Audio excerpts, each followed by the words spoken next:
चल तो देख ले जल्दी कोशिश करो ठीक है तालियां माल से ही छोड़ ऐसे छोड़ गया पर यहां पे जय भीम जय भीम जय भीम जय भीम जय भीम जय भीम। थोड़ा सा जानकारी के उस रूप में इनको बताने चाहेंगे कि बाबा साहब को कुछ राजनीतिक व्यक्तियों ने, कुछ राजनीतिक पार्टियों ने समेट के रख दिया है सिर्फ दलितों के रूप में कि वो दलितों के मसीहा हैं। लेकिन नहीं, मैं आप सबको बताना चाहूँगा वो दलितों के मसीहा नहीं, वो सर्वजन के मसीहा हैं, वो सर्वजन नेता रहे हैं। उन्होंने सिर्फ दलितों के लिए काम नहीं किया, उन्होंने सिर्फ दलितों के लिए काम नहीं किया, उन्होंने अगर सबसे बड़ा काम किया है इस देश की प्रत्येक महिला के लिए काम किया है।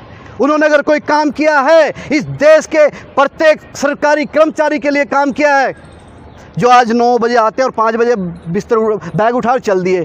शायद जो पुराने लोग हैं, जो इतिहास के जानकार हैं, उनको पता होगा कि काम करने के सरकारी कर्मचारी कोई समय नहीं था। 14 घंटे 18 घंटे काम करना पड़ता था। जो 9 से 5 के 8 घंटे जो सीमित किए हैं वो बाबा साहब की देन है। सरकारी कर्मचारियों के ये बहुत बड़ा उनको एक तरह से उनकी देन रही है। महिलाओं के लिए जो उन्होंने काम किया है, और अभी कर्मचारियों के लिए पीएफ की जो उन्होंने जो हमें पीएफ मिलता है वो सुविधाएं सारी बाबा साहब की देन है। महिलाओं के लिए मैं कह रहा था जो एक मैटरनिटी लीव मिलती है ना, सबसे छोटे छोटे एग्जांपल दूं, वो बाबा साहब की देन है। और बाबा साहब ने जब इस्तीफा दिया था वो हिंदू कोड बिल के लिए और महिलाओं को उनके अधिकारों के लिए दिया था, किसी दलित के लिए नहीं दिया था। लेकिन नए लोग कहते हैं दलित। मैं कहता हूँ कि 2 अक्टूबर गांधी जयंती को सिर्फ क्या वैश्य या ब्राह्मणी मनाते हैं, या भगत सिंह की जयंती को सिर्फ सरदारी मनाते हैं क्या? क्यों बाबा साहब को समेट के रख दिया है? ये बड़ी विडंबना है। लेकिन आज आपकी शक्ति, बाबा साहब इतना बड़ा नाम है जो आज के दिन को, मतलब जिस जयंती के रूप में उनको मनाया जा रहा है, 14 अप्रैल को भारत ही नहीं विश्व में विश्व ज्ञान दिवस के रूप में यूएनओ ने घोषित किया है। आप पूरा विश्व वर्ल्ड नॉलेज डे के रूप में आपके जो बाबा साहब हैं उनके जन्म दिवस को मनाते हैं। ये हमारे लिए बड़ी गर्व की बात है। हमारे बाबा साहब को पूरे विश्व में ख्याति है। वो दुनिया, भारत के नहीं दुनिया के सबसे पढ़े लिखे, सबसे बुद्धिजीवी प्रबुद्ध लोगों में से थे। लेकिन भारत में उनको सिर्फ एक दलितों के नेता, दलितों के आगरा के रामलीला मैदान में बाबा साहब अम्बेडकर ने बड़े दुखी और भावुक होकर के कहा था कि मुझे मेरे पढ़े लिखे समाज ने धोखा दिया। बोलते हैं कि भाई सभी ऐसे हैं, मगर मेरे को बाबा साहब ने इतना हौसला दे रखा है और खाली एक पेन की पढ़ाई मेरे पास है जिससे मैं सब कुछ करती हूँ। मैं अपने समाज का भी भला कर रही हूँ, मैं और लोगों का भी भला करती हूँ। आपका भी गोविंदपुरी में आके देखो कि मैं क्या क्या काम करती हूँ हर समाज के लिए। मेरे लिए ना कोई मुसलमान है, ना कोई पंडित है, ना कोई बिहारी है, ना कोई है। मेरे लिए सब मेरे अपने हैं। जय भीम, जय माता। बोलते हैं ना, जय माता जी से तेज आवाज आनी चाहिए इसकी। जय भीम, जय भीम। आप सबका मैं धन्यवाद करता हूँ कि आप सबने कीमती वक्त निकाला और आगे भी हम ऐसे ही करते रहेंगे। बहुत बढ़िया। जय भीम। हमारे साथ में हैं सर रविंदर जलोटा जी, उनसे हम जानना चाहेंगे आज ये अपना जो आज जयंती मना रहे हैं 128वीं, ये आप कब से मना रहे हैं? मैं आपको बताना चाहूँगा कि ये जो एनडीएमसी फ्रंट के द्वारा द्वितीय यहाँ पे इनका प्रयास है, दूसरी बार यहाँ पे मनाई जा रही है जी। बाबा साहब के 128वें जन्म दिवस के उपलक्ष्य में एनडीएमसी फ्रंट के द्वारा यहाँ पे जन्म दिवस का कार्यक्रम किया जा रहा है। क्योंकि रविवार का दिन 14 अप्रैल को पड़ रहा था, इसलिए उन्होंने पहले ही मनाया यहाँ पे और पूरे जोश और उल्लास के साथ में। यहाँ पे पिछली बार से जो प्रथम बार यहाँ पे कार्यक्रम रखा गया था उससे संख्या जो है दुगनी लगभग हो गई है जी। आगे और क्या प्रोग्राम है? अगली बार जब आएगी 129वीं आएगी तो उसमें संख्या ये पार्क भरने वाला है? नहीं, मैं आपको आपके माध्यम से बताना चाहूँगा कि जो 129वीं जयंती है उसमें हमारी जो योजना है वो कुछ इस प्रकार से है कि हम यहाँ पार्क में खुले में ना करके उसको किसी बड़े हॉल में करें, और इससे 10 गुना वहाँ पे हमारे भीम सैनिक इकट्ठा हों और कार्यक्रम कम समय का ना हो, कम से कम आधे दिन का कार्यक्रम हो। वहाँ पे हम बाबा साहब की जीवनी के बारे में, उनके मिशन के बारे में, अपने एक एक भीम सैनिक को, एक एक अपने बहुजन सिपाही को बता पाएँ, और तो उसका पैमाना बड़ा होगा, इससे 10 गुना होगा। जी धन्यवाद सर। चलिए हमारे साथ में देखिए जुड़ चुके हैं रंजीत सिंह जी, जो अभी स्पीच दे रहे थे कि बाबा साहब की विचारधारा जो है वो पढ़े लिखे लोग जो होने के बावजूद भी विचारधारा जो सही नहीं बढ़ पा रही, उन पर हम चर्चा करेंगे। सर एक बात बताइए, जो बहुजन समाज में इतने पढ़ा लिखा तबका होने के बावजूद भी जो विचारधारा है उसकी जो गति है वो आज भी धीमी है, ये क्या कारण है? देखिए, जो हमारे जो पढ़े लिखे जो समाज है, तो पढ़े लिखे लोगों के बारे में तो जो है बाबा साहब अम्बेडकर की जो राय थी वो भी अच्छी नहीं थी, क्योंकि जो बैकवर्ड क्लास कमीशन के अंदर भी बाबा साहब अम्बेडकर ने कहा था, और मुंबई में एक विद्यार्थियों के एक सम्मेलन में भी बाबा साहब अम्बेडकर ने ये बात कही थी अपने भाषण में। और उसके अलावा 18 मार्च 1956 को भी बाबा साहब अम्बेडकर ने आगरा के रामलीला मैदान में बड़े ही दुखी और भावुक होकर के उन्होंने ये कहा था कि मुझे मेरे पढ़े लिखे समाज ने धोखा दिया। बाबा साहब अम्बेडकर ने अपने जीवन काल में अपनी कोशिशों से जिन 52 स्टूडेंटों को इंग्लैंड भेजा था पढ़ने के लिए, तो वो सभी के सभी वो वहीं जाके बस गए। तो बाबा साहब अम्बेडकर जब कभी इंग्लैंड जाते थे तो उनके पास उन लोगों के फ़ोन नंबर होते थे, एड्रेस होते थे, तो बाबा साहब अम्बेडकर उनको बुलाते थे, लेकिन वो लोग आते नहीं थे। तो और जो लोग वापस आए तो क्योंकि उनके पास फ़ॉरेन का एजुकेशन था, तो यहाँ आकर भी उन लोगों को जो है बड़ी बड़ी सरकारी नौकरी पे पोस्टें मिल गई, इनको नौकरियाँ मिल गई, तो वो लोग इसलिए उन्होंने भी समाज को आगे नहीं बढ़ाया। तो लेकिन एक मतलब अपनी कुर्सी तक सीमित रह गए। इसके अलावा सिर्फ एक व्यक्ति थे कि जिनका नाम था बैरिस्टर राजा बाबू खोबरागड़े, वो महाराष्ट्र के थे। वो एक व्यक्ति थे जो पढ़ने लिखने के बाद जो है वापस आए और आकर के उन्होंने समाज के लिए काम किया। तो बाबा साहब अम्बेडकर की जो कोशिश थी पढ़े लिखे लोगों के लिए, उनकी चाहत थी कि जो मेरा पढ़ा लिखा जो समाज है वो जो लोग हैं वो समाज को आगे बढ़ाएंगे। लेकिन आज देखते हैं हम कि 90% जो पढ़े लिखे लोग हैं वो अपने समाज की ओर देखने को राज़ी नहीं हैं। तो जबकि सबसे ज़्यादा जिम्मेदारी जो है इन पढ़े लिखे लोगों की बनती है कि वो अपने समाज का ध्यान रखे, अपने समाज को आगे बढ़ाए और बाबा साहब की विचारधारा को आगे बढ़ाए। तो ये तो उस वक्त भी था जब बाबा साहब अम्बेडकर थे, तब भी पढ़े लिखे लोगों ने बाबा साहब अम्बेडकर को धोखा दिया था, और आज भी पढ़े लिखे जो लोग हैं वो भी बाबा साहब की अम्बेडकर की विचारधारा को आगे नहीं बढ़ा पा रहे, जबकि उनके मेहनत, उनके संघर्ष की वजह से वो आज यहाँ तक पहुँचे हैं। जी अच्छा, आपको ऐसा नहीं लगता कि अब कुछ बाबा साहब का जो क्रेज़ जो है ज़्यादा चल रहा है, कि बाबा साहब के नाम को जो यूज ज़्यादा किया जा रहा है, और ये जो जयंतियाँ मनाई जा रही है इसमें ज़्यादा यूजेबल ज़्यादा दिखाई दे रही है, आपको ऐसा लगता है कुछ? नहीं, ऐसा नहीं है। देखिए क्या कहते हैं, बाबा साहब अम्बेडकर की जो जयंती है वो ऐसा नहीं है कि कोई इंडिया में मनाई जा रही है, वो तो पूरी दुनिया में मनाई जाती है। अब तो जो UN है वो वहाँ भी मनाई जा रही है, इंग्लैंड है, ऑस्ट्रेलिया है, कनाडा है, सारे। मुझे ऐसा लगता है, देखिए जब मंच जब लगते हैं, जब इनविटेशन जब दिया जाता है लोगों को, अम्बेडकरवादी लोगों को या सभी बहुजन समाज के लोगों को, जिसको भी इनविटेशन दिया जाता है उसको बुला तो लिया जाता है, लेकिन मंच पर माइक किसी के हाथ में होता है और वो सिर्फ अपनी अपनी पार्टियों की झाड़ते हैं या अपनी अपनी सुनाते हैं और प्रोग्राम को ख़त्म कर देते हैं। हाँ, देखिए ये तो आपने बात वो कह दी है कि कहते हैं एक्चुअली कि जब जो नेता जो लोग होते हैं, तो नेता लोग तो क्या है कि उनका तो काम यही है कि मतलब वो मंच पर चढ़ जाना और बाबा साहब के अम्बेडकर के नाम पर जो कहते हैं वोट मांगना और अपनी राजनीति सीखनी। तो वो तो है, ऐसे लोगों से तो बाबा साहब का मिशन चलेगा नहीं। बाबा साहब के मिशन तो चलेगा जो उनके जो फॉलोवर हैं, क्योंकि देखिए बाबा साहब अम्बेडकर को जानना और मानना ये दो एक अलग चीज़ें हैं। ये बहुत साधारण बातें हैं, लेकिन बाबा साहब को फॉलो करना, उनके फॉलोवर बनना, ये बहुत बड़ी बात है जी। बाबा साहब अम्बेडकर को उनके मिशन को जानना, उनको समझना, ये कोई छोटी बड़ी बात नहीं है करते हैं, क्योंकि बाबा साहब अम्बेडकर दुनिया के इतने महान व्यक्ति हैं। आप जितना उनको पढ़ोगे ना तब आपको पता लगेगा कि उनकी आइडियोलॉजी क्या थी, उनकी मेथोडोलॉजी क्या थी। तो उनको समझना बड़ा मुश्किल काम है जो है।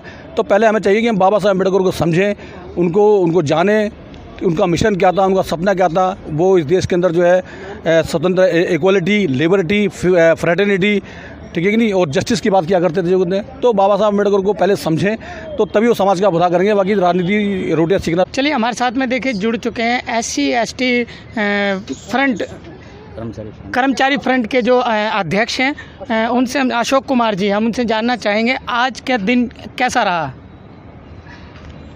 सर जी, सबसे पहले तो नमस्कार। आज बाबा साहब डॉक्टर भीमराव अम्बेडकर की 128वीं जयंती है, जिसके उपलक्ष्य में हम यहाँ सब लोग इकट्ठे हुए हैं और सबका बहुत ज़्यादा सहयोग रहा है। हमारा मेन मकसद क्या है कि हम अपने समाज को जितना ज़्यादा से ज़्यादा ऊपर उठाने की कोशिश कर रहे हैं जी। यहाँ इकट्ठे होने का मतलब चारों तरफ से लोग आते हैं हमारे पास NDMC के।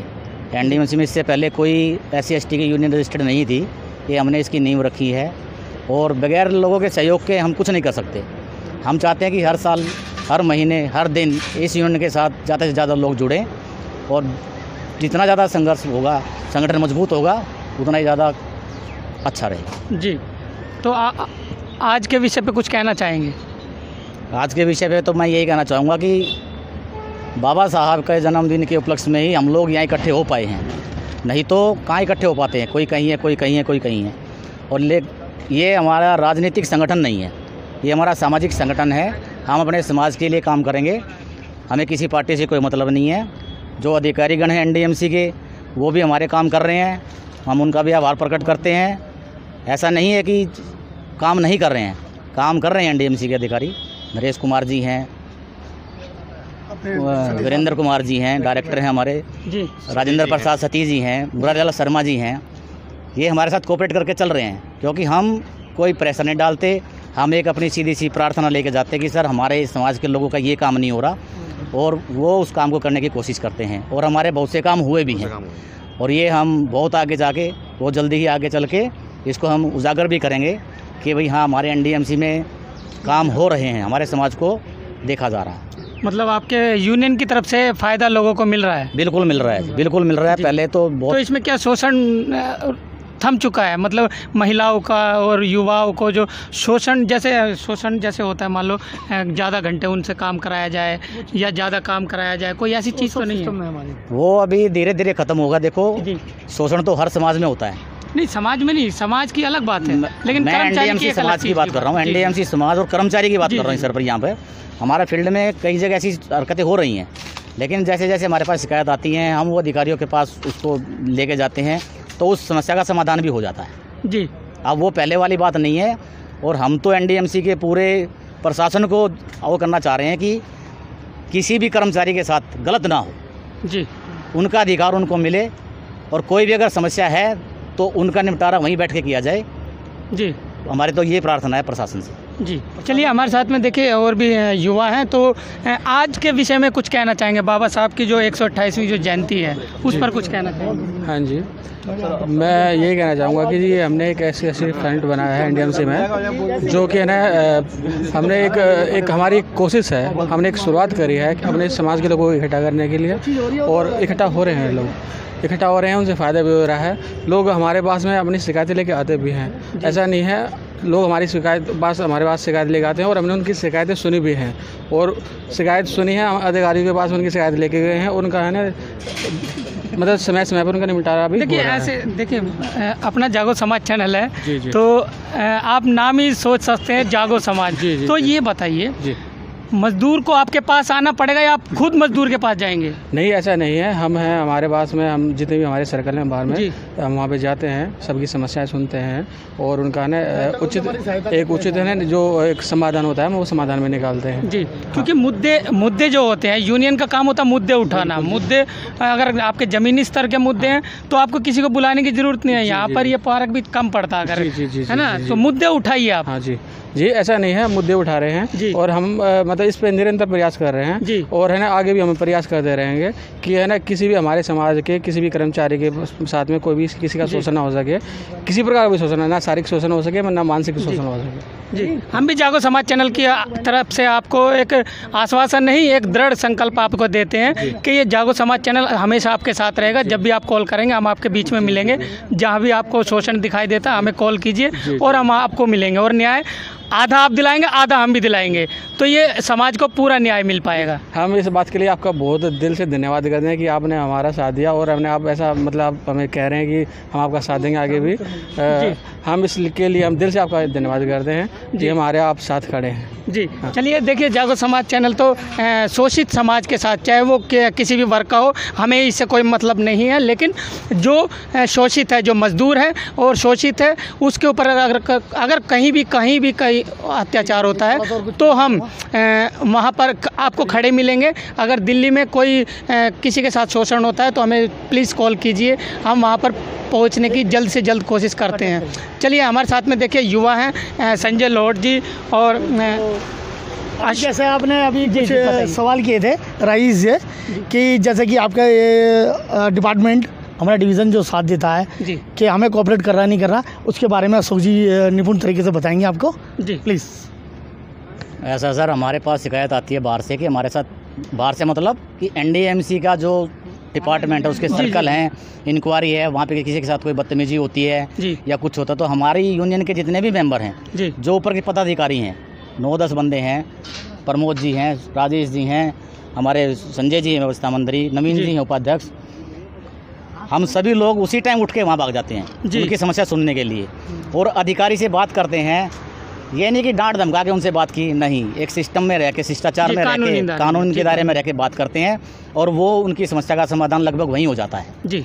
अगर वहाँ नहीं होता है तो हम आगे अधिकारियों को बताते हैं, अधिकारी भी हमारे साथ उठ के चले जाते हैं जी जी जी। देखिए अशोक जी, आपकी ये बहुत अच्छी बात लगी हमें कि आप कानून के दायरे में जो लड़ते हैं, क्योंकि बाबा साहब भी कहते थे कानून के दायरे में ही हम जीत सकते हैं। अगर कानून के दायरे में रहेंगे तो ही हम जीत सकते हैं, क्योंकि किसी पर हाथ उठाना, गाली गलौज करना, वो आपके हाथ से ही निकल जाएगा वो मामला, क्योंकि जो शोषित है, जो मजदूर शोषित है, उसकी बेचारे की सुनने की बजाय वो उसके कानून जो है वो उसके ऊपर आ जाएगा और उसकी नौकरी को भी खतरा हो सकता है। तो इसलिए ठीक है, कानून के दायरे में आप लड़िए और मजदूरों को न्याय दिलाइए जी। धन्यवाद सर। अगर कोई बात होती है तो हम ऐसे नहीं डरते, ना नौकरी जाने से डरते, ना किसी से डरते, सिर्फ न्याय के लिए लड़ाई लड़ते हैं जी। किसी के साथ भी कुछ होगा तो हम सबसे आगे फ्रंट में खड़े हैं, हमारा फ्रंट आगे खड़ा है उसको न्याय दिलवाने के लिए, चाहे हमें किसी भी हद तक जाना पड़े जी। देखिए यूनियन लीडर तो जीता जागता सर, हम एक मिनट और बता दो सर, हम लीडर नहीं हैं, हम एक समाज के सेवक हैं, हमारी कोई राजनीति पार्टी नहीं है जी। हमारा एक अपना एनडीएमसी SC/ST का संगठन है जो कि एनडीएमसी के इतिहास में पहली बार रजिस्टर्ड यूनियन हम लोगों ने बनाई है, हमने इसकी नींव रखी है और जितने लोग हमारे साथ जुड़ते जा रहे हैं, ये हर महीने, हर साल, ये जितना ऊपर जा सकेगा उतना हम कोशिश करेंगे जी। सर, ऐसी बातों से देखिए मज़दूरों को भी जो है जोश मिलता है, एक मजबूती मिलती है, तो हौसला मिलता है। तो चलिए, मैं सुनील अंजाना, जागो समाज चैनल, आपका अपना चैनल, इसे लाइक करें, कमेंट करें, शेयर करें और सब्सक्राइब अवश्य करें। धन्यवाद। यूनियन से आपको कुछ मिला है? बिल्कुल मिला है सर। बताइए। मेरे को ये जो आप मेरे गले में ASI का पट्टा देख रहे हैं ना जी, आई कार्ड देख रहे हैं, ये भाई साहब की देन है, ये फ्रंट की देन है। मैं कई राजनीतिक दलों के साथ आगे पीछे उनके भागा, लेकिन मेरा कोई समस्या का हल नहीं हुआ। फिर मैं नवीन जी से जुड़ा, नवीन जी ने भाई साहब के पास भेजा, भाई साहब ने मेरी समस्या सुनी और इन्होंने अपनी मेहनत से, फ्रंट की मेहनत से मुझे ये ASI का पद दिलाया, जो मेरे को 2014 में मिल जाना चाहिए था। इन लोगों ने मुझे गुमराह करके रखा और मुझे प्रमोशन देना नहीं, और भाई साहब की बदौलत मैं आज ये SI हूँ। तो आज अपने इस यूनियन के माध्यम से अपने कर्मचारियों को कुछ कहना चाहेंगे? मैं तो यही कहना चाहूँगा कि पूरा हमारा समाज यूनियन को बढ़ाओ और यूनियन के साथ जुड़ो, और एकता में बल है।